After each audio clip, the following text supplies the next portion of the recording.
5 weeks from now, we will still be pretty much under a type of lockdown that will not allow mass congregations of 1,000, 2,000 people in our masajid, nor would it be wise to do so unless something changes dramatically. If that is the case, then we need to find an alternative mechanism to keep our iman strong. The concept of having a Ramadan without the masjid and without community and without the jama'ah of people, it is alien to my cultural upbringing. That having been said, we have to be brave enough to acknowledge the Sahaba did not have Ramadan the ways we have Ramadan. There was no Taraweeh prayer in the time of the Prophet ﷺ. There were no community iftars that we are accustomed to. They would eat at home individually. They didn't have enough surplus food to have massive feasts. So in some ways, perhaps we will have to rediscover the spirit of Ramadan as it really used to be. But the Sahaba themselves, they never prayed Taraweeh, by and large, other than 2 nights as we know.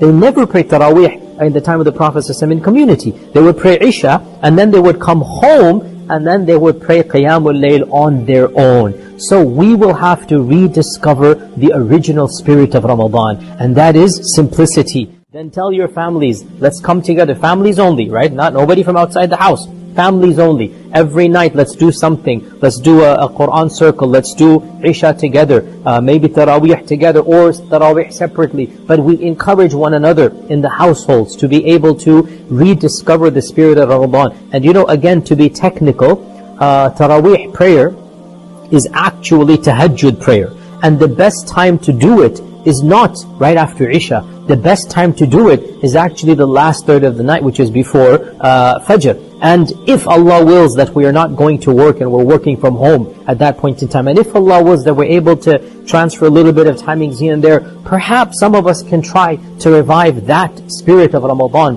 where we are praying Taraweeh as actual proper tahajjud and Qiyamul Layl, where we wake up at 3 a.m. and we do Qiyamul Layl and Tahajjud at that time, and then we have an iftar, and then we have to go to work, and then we come back early, meaning work is going to be in our own houses, maybe even, then come back early and sleep, and then sleep in the afternoon, as was the sunnah of the Prophet ﷺ. So in every single disaster and calamity, the believer finds the positives and finds the good.